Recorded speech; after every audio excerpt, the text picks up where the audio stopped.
إن الحمد لله نحمده ونستعينه ونستغفره ونعوذ بالله من شرور أنفسنا ومن سيئات أعمالنا من يهده الله فلا مضل له ومن يضلل فلا هادي له وأشهد أن لا إله إلا الله وحده لا شريك له وأشهد أن محمدًا عبده ورسوله صلى الله تعالى عليه وعلى آله وأصحابه وبارك وسلم.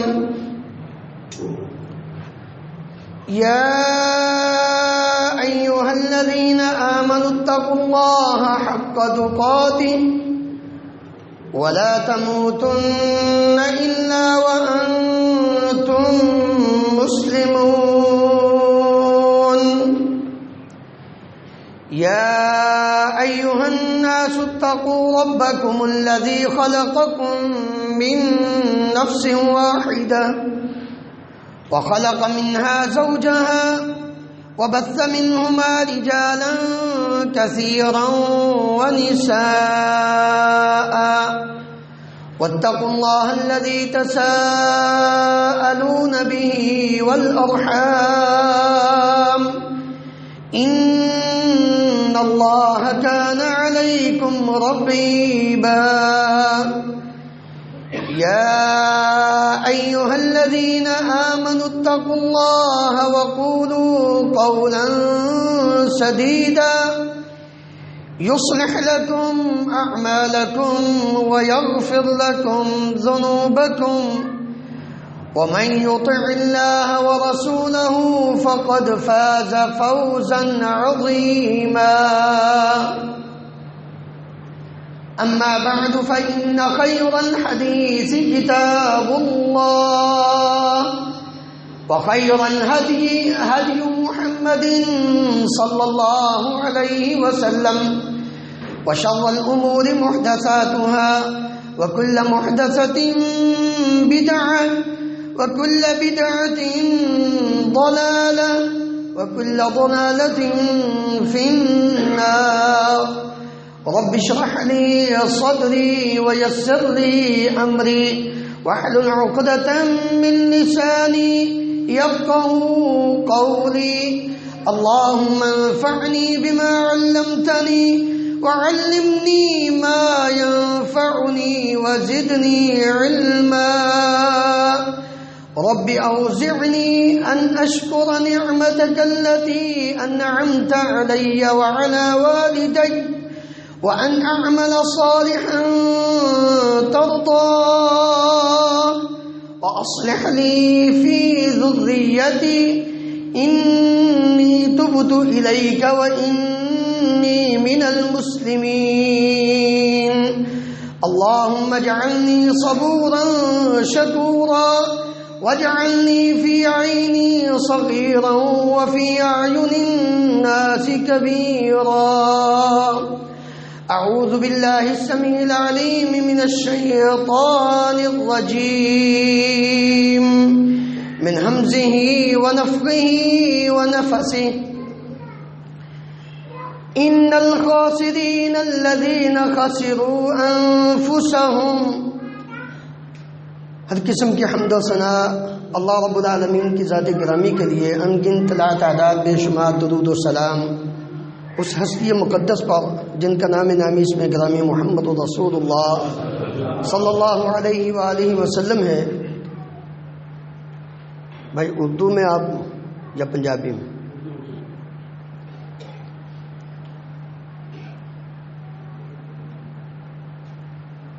دنیا کے سامنے جب ایک جملہ بولا جاتا ہے فقیر اور غریب کون ہے،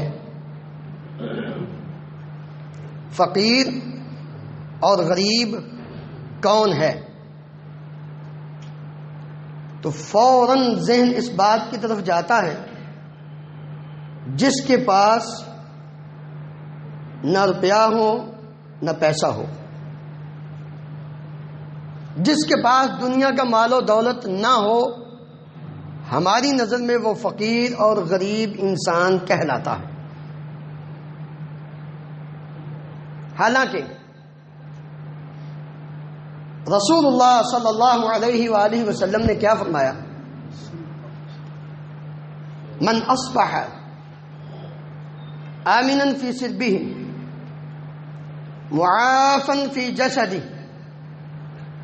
عنده قوت یومہ فکأنما حیزت لہ الدنیا بحذافیرها۔ جو آدمی صبح اپنے گھر میں آنکھ کھولتا ہے، کوئی اس کو خوف نہیں، کوئی خطرہ نہیں۔ جب وہ صبح اٹھتا ہے صحت مند تندرست ہوتا ہے، اپنے پاؤں پہ چل کر مسجد کی طرف نماز فجر ادا کرنے کے لیے جاتا ہے۔ عندہ قوت یوم، ایک ہفتے کا نہیں، ایک مہینے کا نہیں، جیسے ہم کوشش کرتے ہیں کہ پورے مہینے کا راشن اپنے گھر میں ڈال لیں تاکہ پتہ نہیں مہنگائی کب ہو جائے، پتہ نہیں قیمتوں کے ریٹ کب زیادہ ہو جائیں۔ نبی کریم صلی اللہ علیہ وسلم نے یہ نہیں فرمایا کہ اس کے پاس ایک ہفتے کا راشن ہے، اس کے پاس ایک مہینے کا راشن ہے، نہیں، بلکہ کیا فرمایا؟ عندہ قوت یوم، اس کے پاس ایک دن کا کھانا ہے، جو اس نے کھانا ہے، اس کے بچوں نے کھانا ہے، ایک دن کا بس۔ یہ آدمی کتنا امیر ہے، ہم اس کو غریب سمجھتے ہیں، ہم اس کو فقیر سمجھتے ہیں۔ رسول اللہ صلی اللہ علیہ وسلم فرما رہے ہیں فَكَأَنَّمَا حِيزَتْ لَهُ الدُّنْيَا بِحَذَافِيرِهَا، یہ آدمی یوں سمجھے کہ پوری دنیا کو اپنے قدموں میں اس نے ڈھیر کر دیا، اتنا امیر آدمی ہے۔ ہم شکوہ کرتے ہیں اپنے رب کا، یہ ساری مصیبتیں ہمارے بھی ہیں، پتہ نہیں جی کیا ہو گیا ہے، حالات دن بدن خراب ہی ہوتے جا رہے ہیں۔ نہ میرے عزیز بھائی، کبھی اپنے رب کا شکوہ نہ کیا کر، الحمدللہ پڑھا کر، شکر ادا کیا کر۔ میں اس کی ایک مثال دیتا ہوں آپ کے سامنے، ذرا مجھے یہ بتلائیے، آپ میں سے کوئی بندہ خواہ وہ چلنے پھرنے سے عاجز ہے، اپنے بستر پر چارپائی پر ہی بیٹھا رہتا ہو، اس کو کوئی آدمی جا کر یہ کہے بابا جی تم اب چلتے تو ہے نہیں، تو آپ ایسا کریں کہ ایک آنکھ مجھے دے گا، دے دو، 1 لاکھ کی دے دو، 1 کروڑ کی دے دو، 1 ارب کی دے دو، کہتا نہیں، یہ نہیں دے سکتا۔ اتنی بڑی نعمت اپنے رب کی تیرے پاس موجود ہے، کروڑوں اربوں کی، کوئی کسی کو کہے یار اپنا دہلی مجھے دے دو، میں ہارٹ کا مریض ہو گیا ہوں، پتہ نہیں کس وقت، تو صحت مند ہے، ٹھیک ٹھاک ہے، تیرا دل صحیح چلتا ہے، دہلی مجھے دے دے، کہتا نہیں، یہ نہیں دے سکتا۔ کہتا پوری دنیا جو مانگتے ہو مانگ دو، دے دو، کہتا نہیں۔ اب بھی ہم کہیں کہ فقیر ہے، یہ غریب ہے، اب بھی ہم کہیں کہ ہمارے پاس کچھ نہیں، تو یہ اللہ رب العالمین کی رحمت کا شکوہ نہیں تو اور کیا ہے؟ آئیے سمجھیے فقیر کون ہے، غریب کون ہے۔ ہم جس کو سمجھتے ہیں وہ غریب نہیں، وہ رب العالمین کی نظر میں، وہ نبی کریم صلی اللہ علیہ وسلم کی حدیث کی روشنی میں دنیا کا امیر ترین آدمی، اس سے بڑا امیر اور کون ہو سکتا ہے؟ جو صبح اٹھ کر، میرے عزیز بھائیوں بزرگوں دوستوں، غور کیا کریں نبی کریم صلی اللہ علیہ وسلم کی حدیث پر، اب میں رکعتي الفجر، فجر کی 2 رکعتیں، کون سی؟ فرض نہیں، فرض نہیں، فجر کی نماز سے پہلے جو دعا 2 سنتیں ادا کرتے ہیں نا، رسول اللہ صلی اللہ علیہ وسلم نے فرمایا رکعتي الفجر خیر من الدنیا وما فیہا، یہ دنیا اور دنیا کے اندر جو کچھ بھی ہے، ان سب سے بہتر یہ فجر کی 2 رکعتیں ہیں۔ بتائیے وہ کتنا خوش نصیب آدمی ہے جو گھر سے اٹھ کر مسجد میں آتا ہے، آ کر 2 رکعتیں پڑھتا ہے، پھر جماعت کے ساتھ نماز ادا کرتا ہے۔ اس سے بڑا امیر کون ہو سکتا ہے؟ ہم کہتے ہیں ہمارے پاس کچھ بھی نہیں، شکوہ کرنے کی وجہ سے ہم اپنے رب سے دور ہوتے جا رہے ہیں، اور نتیجہ کیا نکلا؟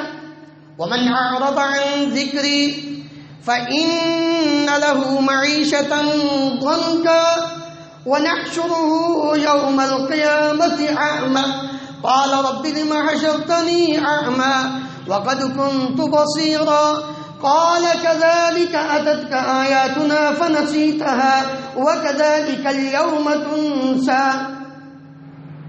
جس نے ہم سے منہ موڑا، ہماری یاد سے، ہمارے ذکر سے اعراض کیا، دوری اختیار کی، فإن له معيشة ضنكا، تو جتنا جتنا شکوہ کرتا جاتا ہے نا، اور رب العالمین فرماتے ہیں ہم اتنی ہی تیری معیشت تنگ کرتے جاتے ہیں۔ یہ دنیا میں تجھے سزا، کیوں؟ مالک الملک کا یہ اعلان ہے لئن شکرتم لأزیدنکم، تھوڑا ہے زیادہ ہے، میرا شکر ادا کرو میں اور زیادہ عطا کروں گا۔ رب العالمین فرما رہے ہیں سورہ ابراہیم میں، جب اللہ تعالیٰ یہ فرماتے ہیں شکر کرو میں زیادہ دوں گا، تو اس کے مقابلے میں وَلَئِن كَفَرْتُمْ، اگر نہ شکری کی، إِنَّ عَذَابِي لَشَدِيدٌ، وہ عذاب پھر کسی صورت میں ہو سکتا ہے، معیشت تنگ بھی ہو سکتی ہے۔ یہ دنیا میں اس انسان کی معیشت تنگ، یہ عذاب ہے اس کے اوپر۔ وَنَحْشُرُهُ يَوْمَ الْقِيَامَةِ أَعْمَى، قیامت کے دن رب العالمین فرماتے ہیں میں اندھا کر کے اٹھاؤں گا۔ فقیر کون ہے؟ رسول اللہ صلی اللہ علیہ وسلم کی عادت مبارکہ ہوتی تھی، آپ مختلف طریقوں سے اپنے صحابہ کو سمجھاتے تھے، تعلیم دیتے تھے۔ ایک طریقہ آپ صلی اللہ علیہ وسلم کا یہ تھا کہ آپ سوال کرتے، پوچھتے، بتاؤ یہ چیز کیا ہے، یہ کام کیسا ہے۔ صحابہ اکرام رضی اللہ عنہم اجمعین اگر پتہ ہوتا، جو ان کی سمجھ میں ہوتا بتا دیتے، اور جس کے بارے میں علم نہ ہوتا تو آگے سے کہہ دیتے ہمیں نہیں پتا، اللہ تعالیٰ اور اللہ کے رسول ہی بہتر جانتے ہیں۔ اسی طرح نبی کریم صلی اللہ علیہ وسلم نے ایک دن اپنے صحابہ کو پوچھا اتدرون ما المفلس، جانتے ہو فقیر کون؟ ابو ہریرہ رضی اللہ عنہ اس حدیث کے راوی ہیں، صحیح مسلم میں روایت ہے۔ اتدرون ما المفلس، جانتے ہو فقیر کون ہے، غریب کون ہے؟ جیسے میں نے آپ سے پوچھا، آپ کے ذہن میں بھی بات فوراً یہی آیا کہ جس کے پاس کوئی پیسے نہ ہو، سیم وہی جواب صاحبہ نے دیا رضی اللہ عنہم اجمعین۔ عرض کرنے لگے اے اللہ کے رسول صلی اللہ علیہ وسلم، المفلس فینا من لا درہم لہ ولا دینار، کیونکہ سونے اور چاندی کے سکے چلتے تھے، درہم چاندی کا، دینار سونے کا، جس کے پاس نہ درہم ہو نہ دینار ہو۔ اب میں نہیں، یہ دنیا کے اعتبار سے، ان المفلس من امتی من یأتی یوم القیامہ، میری امت کا مفلس، غریب، فقیر، کنگال وہ آدمی ہے من یأتی یوم القیامت بصلاۃ وصیام وصدقہ، میری امت کا مفلس، غریب، فقیر آدمی وہ ہے جس نے نمازیں پڑھی، جس نے وہ صدقہ دیا، وہ سیام نے صدقہ کیا، روزے رکھے، یہ سارے نیکی کے اعمال، نمازیں بھی پڑھتا رہا، صدقہ بھی دیتا رہا، روزے بھی نفلی پڑھی رکھتا رہا۔ لیکن یہ آج کا خطبہ جمعہ میری اور آپ کی اصلاح کے لیے ہے، کہنے والا سننے والے اپنے گریبان میں جھانک کر دیکھیں اور اللہ رب العالمین سے دعا کریں کہ اللہ آج کی اس حاضری کو اپنی بارگاہ میں قبول فرما کے ہمارے لیے ذریعہ نجات بنا دے، کیونکہ معاشرتی زندگی میں یہ عام ہو چکا ہے۔ اب میں وقد شتم ھذا، یہ نمازی، یہ سخی، یہ روزے دار، اس نے سیاست کیا کیا؟ وقد شتم ھذا وضرب ھذا واکل مال ھذا وقذف ھذا وسفك دم ھذا فيعطى هذا من حسناته وهذا من حسناته فإن فنيت قبل أن يقضى بينهم أخذ من خطاياهم ثم طرح عليه فطرح في النار۔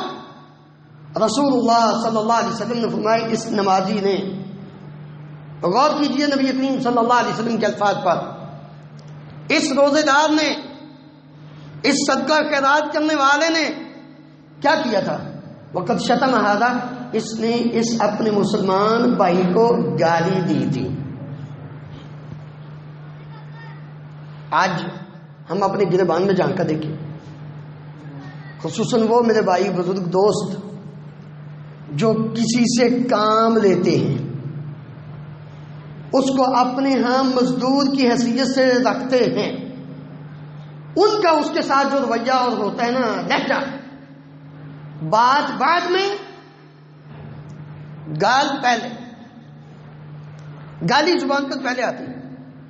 اچھا، کئی ایسے ہیں ان کا کہیں غصہ نہ اترتا ہو تو وہ جانوروں کو ہی گالیاں دینا شروع کر دیتے ہیں۔ اللہ اکبر۔ رسول اللہ صلی اللہ علیہ وسلم کے ایک صحابی آئے، کہنے لگے اللہ کے رسول صلی اللہ علیہ وسلم مجھے وصیت کیجیے، نصیحت کیجیے۔ آپ صلی اللہ علیہ وسلم نے فرمایا گالی نہ دیا کر۔ کیا نہ کرا کر؟ اپنی زبان سے گالی نہ دیا کر۔ کہتے ہیں جس دن سے مجھے نبی کریم صلی اللہ علیہ وسلم نے یہ فرمایا نا، اس دن سے آج تک انسان تو انسان کیا، میں نے کبھی پرندوں اور جانوروں کو بھی گالی نہیں دی۔ صحابہ نے اس طرح عمل کیا۔ ہم آپس میں بات بات پہ گالی۔ رسول اللہ صلی اللہ علیہ وسلم نے فرمایا، نوجوانوں، گرم خون ہے، جوش آتا ہے، کوئی بات کر کے جائے کہاں، ہم کو کسی سے لے کر کھاتے ہیں، فوراً شیطان دماغ کے اندر یہ بات ڈال کر ابالتا ہے۔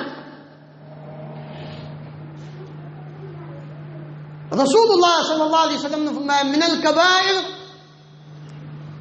شتم الرجل والدیہ،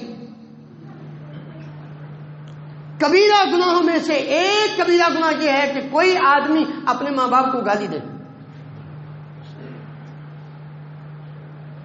نبی کریم صلی اللہ علیہ وسلم نے انداز بدلا ہے، لیکن افسوس کے ساتھ کہ آج ڈائریکٹ آپ نے کیا فرمایا؟ صحابہ نے پوچھا وَهَلْ يَسُبُّ الرَّجُلُ وَالِدَيْهِ، کیا کوئی ایسا بدبخت بھی ہے جو اپنے ماں باپ کو گالی دیتا ہے؟ اب میں ہاں یسب ابا الرجل فیسب اباہ ویسب امہ فیسب امہ، یہ دوسرے کے باپ کو گالی دیتا ہے، وہ اس کے باپ کو گالی دیتا ہے، یہ اس کی ماں کو گالی نکالتا ہے، وہ اس کی ماں کو نکالتا ہے، وہ اس نے اپنے ماں باپ کو گالیاں دی۔ نبی کریم صلی اللہ علیہ وسلم نے اس انداز میں سمجھایا، لیکن آج نوجوان بیٹے اور بیٹیاں ماں کے منہ پر، باپ کے منہ پر ان کو ڈائریکٹ گالیاں دیتے۔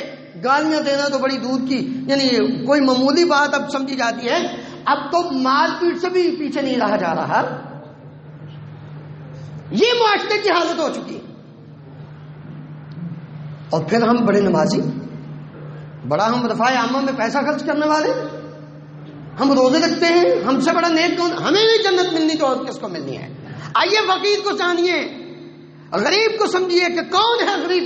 ان الخاسرین الذین خسروا انفسهم، سب سے بڑا نقصان اٹھانے والا تو وہ ہے جس نے اپنی جان کا نقصان کیا ہے۔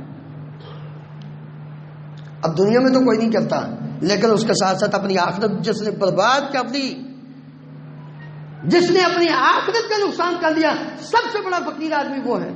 نبی کریم صلی اللہ علیہ وسلم نے فرمایا اس نے گالی دی دوسرے کو. اللہ اکبر. ضربها.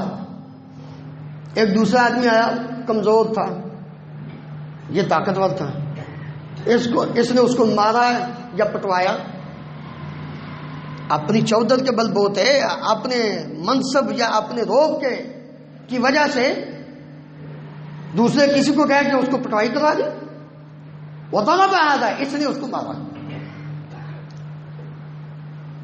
دیکھ لیجیے معاشرے کے اندر یہ چیز عام ہے ہم نہیں کبھی غور کرتے. اچھا بلا وجہ گھر میں بھی کئی اپنی بیویوں کو مارنا شروع کر دیتے ہیں. آخر وہ بھی تو انسان ہے. اپنے بچوں کو مارنا ٹھیک ہے تربیت کے طور پر لیکن غور تو کریں. ہمیں کبھی بھی غصہ نہیں آئے گا اپنی بیوی پر اپنے بچوں پر اپنے ساتھ رہنے والوں پر اس کام پر جس کام میں ان کی آخرت برباد ہو رہی ہو. کبھی نہیں غصہ آتا. گھر کی حالت بچے چھوٹے ہیں 3 سال کا ہے نا تو ماں بھی شروع ہو جاتی ہے باپ بھی شروع ہو جاتا ہے اور کیا دادا دادی گھر میں جہاں رہ رہے ہیں وہ سارے جلدی کرو. کیا ہوا بھائی 3 سال کا ہو گیا اسکول میں داخل کراؤ. اس کو کبھی آپ نے کلمہ بھی سکھایا کہ نہیں سکھایا؟ اس طرح فکر ہے اسکول نہیں جائے گا ماریں گے ہم 3 سال کا بچہ ہے اس کی ہم پٹائی کریں گے. کبھی نہیں سوچا کہ نبی کریم صلی اللہ علیہ وسلم نے کیا فرمایا وَضَرَبَهَا اس نے اس دوسرے کو ناحق مارا تھا ناجائز مارا تھا. تیسرا آدمی وَأَكَلَ مَالَهَا تھا. یہ تو اب ہمارے ہاں گناہ رہا ہی نہیں. ہم سمجھتے ہیں ہم نے دال لگایا نا ہم بڑے ہوشیار ہیں بڑی چلاکی کی. ہم نے تو جناب ایسا صاف عاد کیا ہے کہ اس کو پتہ ہی نہیں لگنے دیا. ہم اس کو اپنا ہنر سمجھتے ہیں. دھوکہ دے کر کسی نہ کسی طریقے سے کمائش میں کمی کر کے بتائی زیادہ کی کم ڈیوٹی میں ہم بڑی چلاکی کر جاتے ہیں مزدوری میں ہم بڑی ہوشیاری کر جاتے ہیں نتیجے میں ہمیں اجرت تو پوری ملتی ہے نا. ہم سمجھتے ہیں ہم نے بڑا مار کا مار دیا. رسول اللہ صلی اللہ علیہ وسلم نے فرمایا وَأَكَلَ مَالَ هَذَا ناجائز. اور ہمارے معاشرے میں خاص کر یہاں بر صغیر میں کون ہے الا ماشاء اللہ جس کو اس بات کی فکر ہے کہ میں نے اپنی بہن کو حصہ دینا ہے. میرا باپ دنیا سے چلا گیا ہے تو میں نے اپنی بہن کو اپنے باپ کی جائیداد سے حصہ دینا ہے خواہ 1,000 روپیہ کیوں نہیں. کون بڑے سے بڑے دیندار بھی اس میں پیچھے وَأَكَلَ مَالَهَا تھا. یاد رکھیے گا اللہ رب العالمین فرماتے ہیں ہم دنیا میں انسان کو 2 طرح سے آزماتے ہیں. فَأَمَّا الْإِنسَانُ إِذَا مَا ابْتَلَاهُ رَبُّهُ فَأَكْرَمَهُ وَنَعَمَهُ فَيَقُولُ رَبِّي أَكْرَمَنِ وَأَمَّا إِذَا مَا ابْتَلَاهُ فَقَدَرَ عَلَيْهِ رِزْقَهُ فَيَقُولُ رَبِّي أَهَانَنِ كَلَّا بل لا تكرمون اليتيم ولا تحاضون على طعام المسكين وتأكلون التراث أكلا لما وتحبون المال حبا جما. قرآن پڑھا کریں. نوجوانوں میں آپ کو خصوصی دعوت دینا چاہتا ہوں. خوش نصیب ہیں وہ لوگ وہ نوجوان جن کو اللہ رب العالمین اس بات کی توفیق دیتا ہے کہ وہ اپنا تعلق قرآن مجید کے ساتھ جوڑ لیتے ہیں. آ جائیے. رات ایک جگہ پہ تھوڑی دیر کے لیے ٹھہرا تو وہاں ایک بزرگ عالم دین سے ملاقات ہوئی. بڑی اچھی بات کی. انہوں نے کہنے لگے میں ابھی چیچا وطنی سے ہو کر آیا ہوں. وہاں ایک عالم دین بات کر رہے تھے اور لوگوں دنیا کی ہر چیز مہنگی ہو چکی ہے. دنیا کی ہر چیز مہنگی ہو چکی ہے. کھانا پینا رہنا لباس تعلیم ہر چیز مہنگی ہو چکی ہے. ایک ہی چیز سستی ہے اللہ کا دین بڑا ہی سستا ہے. آ جاؤ اور نہیں کچھ نہیں دنیا کا مل رہا تو دین تو حاصل کر لو. مسجد کے امام صاحب، قاضی صاحب، مولوی صاحب آپ سے کوئی فیس نہیں دیں گے، ہر روز آ کر 2 آیتیں ترجمے سے سیکھ لو. دین سستا ہے. آج ہمیں دین کی قدر نہیں. کیوں نہیں قدر؟ اس وجہ سے کہ ہمیں دین کے لیے محنت کرنی ہی نہیں پڑی، اسلام کو قبول کرنے کے لیے محنت کرنی ہی نہیں پڑی. باپ دادا مسلمان، ہمارا یہ دعویٰ ہے ہم نے جنت میں نہیں جانا تو اور کس نے جانا ہے؟ نہیں. اللہ رب العالمین کیا فرمانے ہیں؟ بات یہ کر رہا تھا کہ مالک الملک 2 طرح سے اپنے بندے کو آزماتے ہیں. فَأَمَّا الْإِنسَانُ إِذَا مَا ابْتَلَاهُ رَبُّهُ فَأَكْرَمَهُ وَنَعَمَهُ فَيَقُولُ رَبِّي أَكْرَمَنِ. اللہ تعالیٰ مال دیتے ہیں، دن دگنی رات چوگنی. اس کے پاس وہ جو اینٹ اٹھاتا ہے نا اس کے نیچے سے اس کو پیسے ہی ملتے ہیں. یعنی اس طرح مال بڑھتا جاتا ہے. کہتا ہے مجھ پر تو میرے رب کا بڑا فضل ہے، لیکن اس کے مقابلے میں وہ بالکل اپنے رب کو بھولا ہوتا ہے. پھر اللہ تعالیٰ آزماتے ہیں. وَأَمَّا إِذَا مَا ابْتَلَاهُ فَقَدَرَ عَلَيْهِ رِزْقَهُ فَيَقُولُ رَبِّي أَهَانَنِ. جب اللہ تعالیٰ اس رزق کو واپس کھینچتے ہیں کہتا ہے میرے ساتھ تو بڑا ہی میرے رب نے برا کیا ہے. اللہ تعالیٰ فرماتے ہیں کلا، یہ سوچ ہی غلط ہے. بل لا تکرمون الیتیم، یہ تیرے ساتھ اس لیے ہوا ہے کہ تو نے یتیم کا سہارا بننے کی کوشش ہی نہیں کی، یتیم کی عزت نہیں کی. ولا تحاضون علی طعام المسکین، تیرے سامنے تیرا سگا بھائی بھوک اور افلاس میں زندگی بسر کر رہا تھا، تو نے کبھی سوچا ہی نہیں تھا کہ میں اپنے بھائی کو بھی کچھ اس کا بھی تعاون کر دوں. اور تیسرا وَتَأْكُلُونَ التُّرَاثَ أَكْلًا لَمًّا، تو نے وراثت کے مال کو ہڑپ کیا، وراثت کا مال تو کھا لیا. تو نے بہنوں نے کہا نہیں بھائی ہمیں نہیں چاہیے. وہ کیوں کہتی ہیں؟ چلو کم از کم باپ کے گھر آنے کا موقع تو ملتا رہے گا. اگر آج بھائی سے لے لیا کل کو یہ ہمیں گھر ہی نہ داخل ہونے دے، کم از کم چلو اور کچھ نہیں بھائی کا چہرہ تو دیکھتی رہیں گی. لیکن تو نے یہ نہ سوچا کہ کل قیامت کے دن رب العالمین کے دربار میں حقیقت بات یہ ہے 100 میں سے 1 بہن ایسی ہوگی میں جو سمجھتا ہوں وہ خوشی سے کہے گی ٹھیک ہے بھائی آپ لے لو، اللہ کی خیر ہے کوئی بات نہیں مجھے نہیں چاہیے. 99 بہنیں وہ دل کی خوشی سے نہیں دیتی، وہ مجبوراً کہتی ہیں ٹھیک ہے لے لو. اگر تم یہ سمجھتے ہو نہیں جی اس نے مجھے ویسے ہی دیا ہے خوشی سے دیا ہے تو ذرا ایک مرتبہ اس کا حصہ دے کر تو دیکھو. اگر وہ خوش ہوگی تو پھر دیکھیں گے واپس کرتی ہے کہ نہیں کرتی. اس نے ایک بار کہا تم نے دوسری بار کہنے ہی غور نہیں کیا، فوراً کہا ٹھیک ہے یہ انگوٹھے لگاؤ سائن کر دو، فوراً اپنے نام سب تحویل ہو جاتا ہے.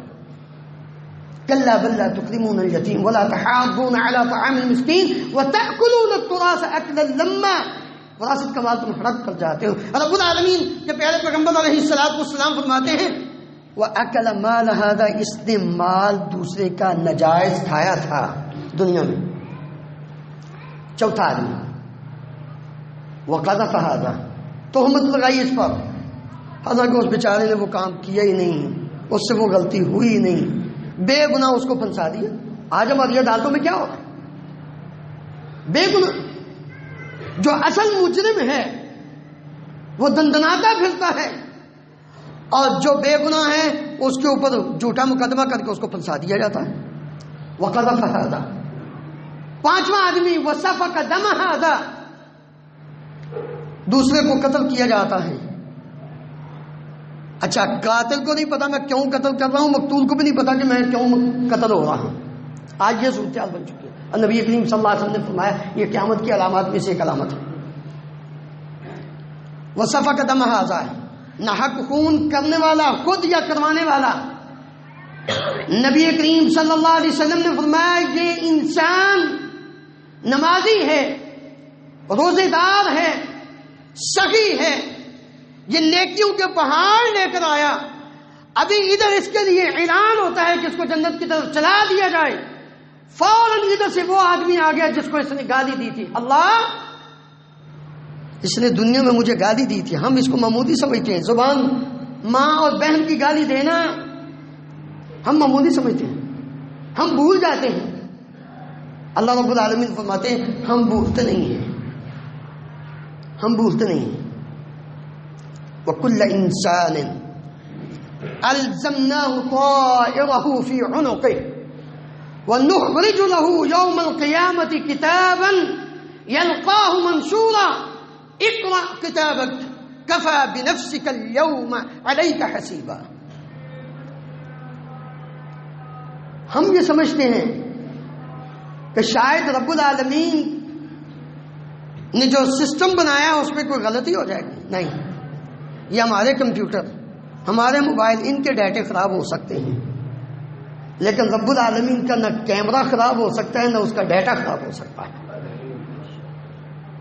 وَمَا كَانَ رَبُّكَ نَسِيًّا وَوُضِعَ الْكِتَابُ فَتَرَى الْمُجْرِمِينَ مُشْفِقِينَ مِمَّا فِيهِ وَيَقُولُونَ يَا وَيْلَتَنَا مَا لِهَذَا الْكِتَابِ لَا يُغَادِرُ صَغِيرَةً وَلَا كَبِيرَةً إِلَّا أَحْصَاهَا وَوَجَدُوا مَا عَمِلُوا حَاضِرًا وَلَا يَظْلِمُ رَبُّكَ أَحَدًا. کتاب اس طرح سامنے ہو. ہم سوچتے ہوتے تھے اللہ تعالیٰ کتاب دیں، وہ کتنی بڑی 60 سال کی کتنی بڑی کتاب ہوگی. اب تو ایک چھوٹی سی میموری، چھوٹی سی چیز ہوتی ہے، آپ کی 10 نسلوں کا ڈیٹا اس ایک چھوٹی سی چیز کے اندر آ سکتا ہے. اس لیے میرے عزیز بھائیوں، نبی کریم صلی اللہ علیہ وسلم نے فرمایا یہ آ جائے گا، اللہ اس نے میرا خون نہ حق کیا تھا، اس نے مجھے گالی دی تھی، اس نے مجھے مارا تھا، اس نے میرا مال ناجائز کھایا تھا، اس نے میرے اوپر تہمت لگائی تھی، اس نے مجھے قتل کیا تھا. اچھا کیا چاہتے ہو؟ ہمیں بدلنا چاہیے. مجھے بتائیے وہاں کسی کے پاس کوئی روپیہ پیسہ ہوگا؟ سورہ شعراء میں اللہ رب العالمین فرماتے ہیں یوم لا ينفع مال ولا بنون. ان بیٹوں کی وجہ سے یہ دنیا میں دن کا فساد کر رہے ہو نا.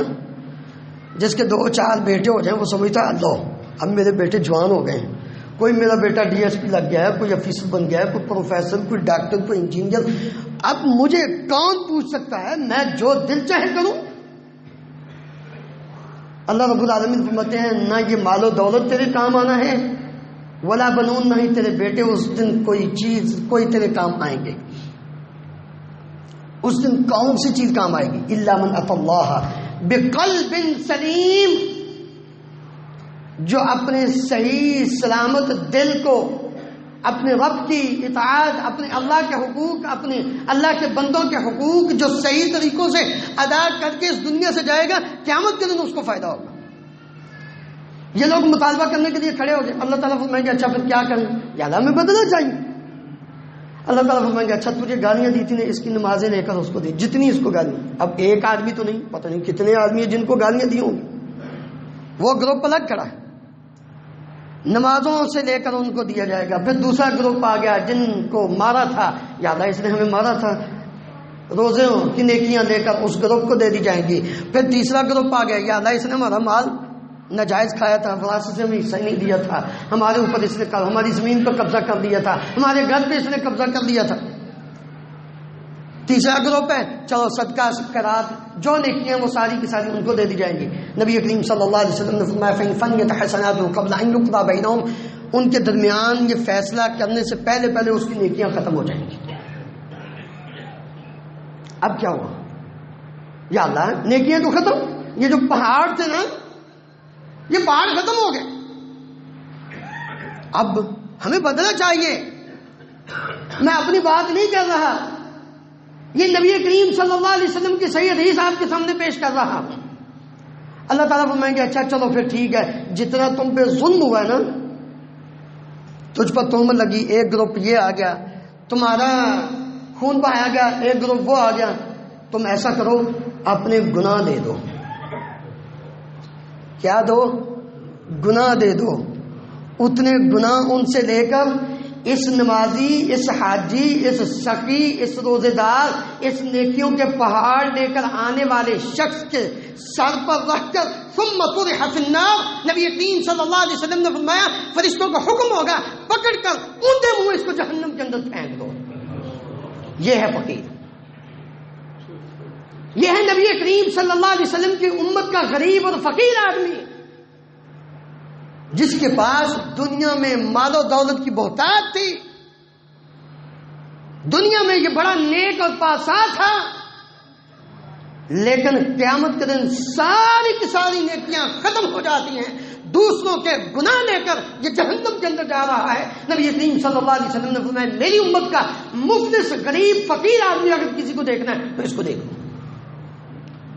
اب میں اور آپ اپنے گریبان میں جان کر خود فیصلہ کریں کہ ہمیں کون سا راستہ اختیار کرنا ہے۔ اس لیے نماز پڑھتے ہو اللہ ہمیں صحیح معنوں میں پکا سچا نمازی بنائے، اللہ ہمیں اپنے راستے میں مال و دولت کو خرچ کرنے کی توفیق عطا فرمائے، اللہ ہمیں نفلی روزے رکھنے کی بھی، فرضوں کے ساتھ ساتھ نفلی روزے رکھنے کی بھی توفیق عطا فرمائے، دوسروں کے حقوق کو ادا کرنے کی اللہ توفیق عطا فرمائے، اور کسی قسم کا دوسروں پر ظلم کرنے سے اللہ ہمیں بچائے۔ اگر ہم اس چیز پر عمل کر لیں گے تو یقیناً ہماری کامیابی ہے۔ اگر ہم نے اس بات کو نہ سمجھا اور ہم اپنی روش پہ قائم رہے اور ہم نے نیکیوں کے ساتھ ساتھ ان چیزوں کو معمولی سمجھا کہ کوئی بات نہیں جی نیکی نماز پڑھیے گناہ معاف ہو جائیں گے، نہیں، اللہ کے جو حقوق ہیں وہ تو اللہ معاف کرے گا، لیکن جو بندوں کے حقوق ہیں جب تک دنیا میں ان کا مداوع نہیں کر لینا، ان کو صاف نہیں کر لینا، قیامت کے دن رب العالمین کے کٹہرے میں کھڑا ہونا پڑے گا اور وہاں پھر ایک ایک چیز کا حساب دینا ہوگا، ذرہ برابر بھی۔ فمن يعمل مثقال ذرة خيرا يره ومن يعمل مثقال ذرة شرا يره۔ ذرہ پتہ کس کو کہتے ہیں؟ بند کمرہ ہو نا، بند کمرہ، بالکل کوئی دروازہ نہیں، کوئی کھڑکی نہیں، بس ایک چھوٹا سا سوراخ ہو اور اس میں سے سورج کی شعاع اندر آ رہی ہو، سورج کی شعاع اندر آ رہی ہو روشنی، اور اس روشنی میں اگر آپ غور کریں تو ایسے لگتا ہے جیسے کوئی چیز اڑ رہی ہے، اس کو ذرہ کہتے ہیں۔ کیا حیثیت ہے اس کی؟ کچھ بھی نہیں۔ اگر نیکی ہوگی تو وہ بھی رب العالمین ہمارے سامنے کر دیں گے، اگر ہم نے دنیا میں کوئی برائی کی ہوگی تو وہ بھی ہمارے سامنے آ جائے گی۔ اللہ رب العالمین ہم سب کو کتاب و سنت کو سمجھ کر اس پر عمل کر کے زندگی بسر کرنے کی توفیق عطا فرمائے انشاءاللہ۔ میں کر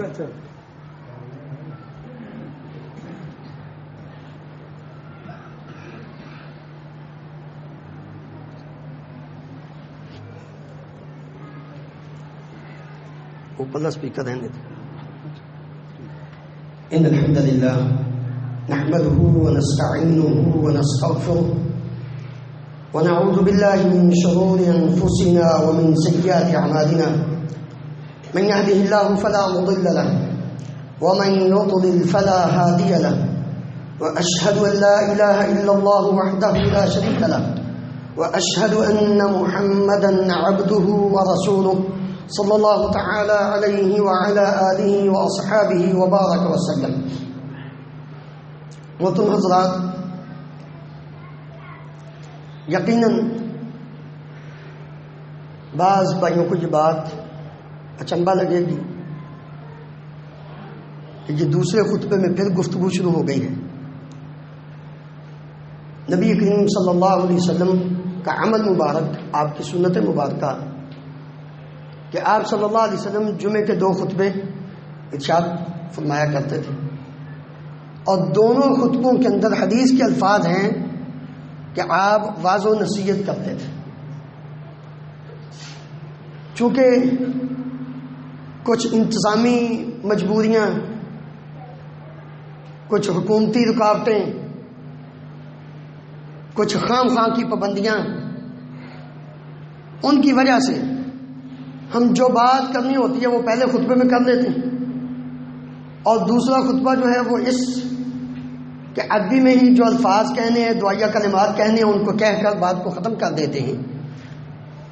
حالانکہ نبی کریم صلی اللہ علیہ وسلم کا عمل مبارک یہ ہے کہ آپ دونوں خطبوں میں کچھ نہ کچھ نصیحت کرتے تھے. اور ظاہر بات ہے میں اور آپ اردو اور پنجابی سمجھنے والے لوگ ہیں, سارے ہم میں سے عربی کو نہیں سمجھ سکتے, تو ہم اپنی زبان میں بات کریں گے نا. جس طرح پہلے خطبے میں اردو میں بات کی, اسی طرح دوسرے خطبے میں بھی ہم اردو میں بات کریں, تو پھر نبی کریم صلی اللہ علیہ وسلم کی صحیح سنت پر عمل ہو جائے گا. اس بات کو چھوڑیے کہ ہم نے دوسرے خطبے میں اوپر کا سپیکر چلانا ہے عربی میں, وہ بات ہوگی, لوگوں کو پتہ چل جائے گا لو جی اب نماز کھڑی ہونے والی ہے, جلدی جلدی مسجد میں چلیں. چھوڑیے اس بات کو, آپ سنت پر عمل کریں, لوگ خود آئیں گے. اور آج کے خطبہ میں جتنے میرے بھائی بزرگ دوست, میری مائیں بہنیں جو میری بات سن رہی ہیں, رسول اللہ صلی اللہ علیہ وسلم کی 2 حدیثیں بڑی توجہ سے سن لیں, اور مجھے امید ہوگی کہ اللہ رب العالمین میری اور آپ کی نجات کا ذریعہ بنا دیں گے, اور انشاءاللہ ہم پھر اس پر عمل بھی کریں گے. مجھے معاف کر دینا کیونکہ میں مسافر آدمی ہوں. کیوں جی مولانا؟ مجھے معاف کر دینا, میں مسافر آدمی ہوں, لیکن آپ کے فائدے کے لیے. پہلی حدیث, رسول اللہ صلی اللہ علیہ وسلم نے فرمایا اذا كان يوم الجمعة وقفت الملائكة على ابواب المسجد يكتبون الاول فالاول. جب جمعے کا دن سورج طلوع ہوتا ہے نا, اللہ کے فرشتے مسجد کے دروازے پر آ کے بیٹھ جاتے ہیں. کون؟ اللہ کے فرشتے. کرتے کیا ہیں؟ یکتبون الاول فالاول, وہ لکھ لیتے ہیں حاجی محمد اکرم صاحب مسجد میں آ گئے, نام لکھ لیتے ہیں. اسلم صاحب مسجد میں آ گئے, یہ چیمہ صاحب مسجد میں آ گئے, یہ چٹھا صاحب مسجد میں آ گئے. کب؟ خطبہ شروع ہونے سے پہلے. جو مسلمان مرد یا عورت پہ اگرچہ جمعہ فرض نہیں, لیکن اگر وہ بھی آئے گی انشاءاللہ اس کو بھی یہ فضیلت ملے گی, ثواب ملے گا. وہ اس کا نام لکھ لیتے ہیں. رسول اللہ صلی اللہ علیہ وسلم نے فرمایا جب امام آ جاتا ہے, خطیب منبر پہ بیٹھ جاتا ہے نا, حتی اذا ظہر الامام, جب امام ظاہر ہو جاتا ہے, طووا صحفہم, فرشتے اپنے وہ رجسٹرڈ, وہ کاپیاں جن کے اوپر نام لکھ رہے ہوتے ہیں, وہ صحیفے ان کو لپیٹ دیتے ہیں. یستمعون الذکر, وہ خطبہ سننے کے لیے مسجد کے اندر بیٹھ جاتے ہیں. آپ کے ساتھ بیٹھے ہوئے کتنے خوش نصیب لوگ ہیں جن کے ساتھ. اچھا مجھے بتائیے, جو میرا بھائی بزرگ دوست بڑا چھوٹا خطبہ شروع ہونے سے بعد میں آیا مسجد میں, خطبہ شروع ہو چکا تھا بعد میں آیا, اس کا نام نہیں لکھا گیا. جو وہ خاص لسٹ ہے نا, جو فرشتہ ہے, جو فرشتوں نے نماز کے بعد رب العالمین کے پاس جا کر پیش کرنی, اللہ یہ تیرے بندے جمعہ شروع ہونے سے پہلے مسجد میں آ گئے تھے. یہ خوش نصیب لوگ, ان لوگوں کا نام رب العالمین کے سامنے بتائیے کتنے وہ قسمت والے لوگ ہیں. اور جو بعد میں آئے ہیں بیٹھے ہوئے تھے, کام بھی کوئی نہیں تھا, بس موبائل پہ, واٹس ایپ پہ, فیس بک پہ وہ اپنا سوشل میڈیا چلا رہے تھے. کیا کیا انہوں نے؟ کیا دنیا, چلو کوئی دکان پہ بیٹھا, کتنا پیسہ کما لیا انہوں نے. آ جائیے, چھوڑ دیجیے. ٹائم اب تو مشکل ہی کوئی چیز نہیں بھائی, ہر مسجد میں گھڑیاں لگی ہوئی, وقت موجود ہے. اس ٹائم پہ اذان کا ٹائم, اذان سے پہلے خطبے کی اذان سے پہلے مسجد میں آ جائیے, آپ کا نام لکھا جائے گا. دوسری حدیث, نبی کریم صلی اللہ علیہ وسلم نے فرمایا من غسل یوم الجمعة واغتسل وبكر وابتكر ومشى ولم يركب ودنا من الامام واستمع ولم يلغو كان له بكل خطوة اجر عمل سنة صيامها وقيامها. جو آدمی جمعے کے دن جلدی غسل کر کے اپنی بیوی بچوں کو اپنے دوست احباب کو کہتا ہے یار جلدی کرو, آج جمعہ ہے, تیاری کرو, جمعے, صاف ستھرا لباس پہن کر خوشبو لگا کر مسجد میں آتا ہے کب خطبہ شروع ہونے سے پہلے. وَمَشَىٰ وَلَمْ يَرْكَبْ, گھر سے مسجد تک پیدل چل کر آیا, سواری پر بیٹھ کر نہیں آیا. میں نے اس لیے پہلے کہا مجھے معاف کر دینا, میں مسافر آدمی, میں گجرانوالہ سے پیدل نہیں چل کر آ سکتا تھا. ہاں جی, اس لیے جن کے گھر مسجد کے قریب ہیں سن لیجیے، میں اگر آپ کو پوچھوں کیا آپ میں سے کوئی بندہ اس بات کی طاقت رکھتا ہے کہ پورا سال مسلسل روزہ رکھے؟ کوئی بندہ پورا سال رات کو قیام کرے؟ کسی کی اتنی ہمت و طاقت نہیں۔ نبی کریم صلی اللہ علیہ وسلم نے فرمایا وہ مشاء ولم یرکب، مسجد میں گھر سے مسجد تک پیدل چل کر آیا، سواری پر بیٹھ کر نہیں آیا، وہ دنا من الامام، امام کے قریب ہو کر بیٹھا، واستمع ولم یلغو، توجہ سے غور سے اس نے خطبہ سنا، اس نے لغو حرکت نہیں کی۔ لغو حرکت کا مطلب ہے کہ اس نے کسی چیز کو نہیں چھیڑا، کسی سے بات نہیں کی، بس آیا آرام سے وہ مسجد میں بیٹھ کر خطبہ اس نے توجہ سے سنا۔ لہو بکل خطوۃ اجر عمل سنۃ صیامها وقیامها، اس آدمی کے گھر سے لے کر مسجد تک آتے ہوئے ہر قدم کے بدلے 1 سال کے نفلی روزوں کا اجر و ثواب لکھا جاتا ہے، اور 1 سال کی راتوں کے قیام کا اجر و ثواب لکھا جاتا ہے۔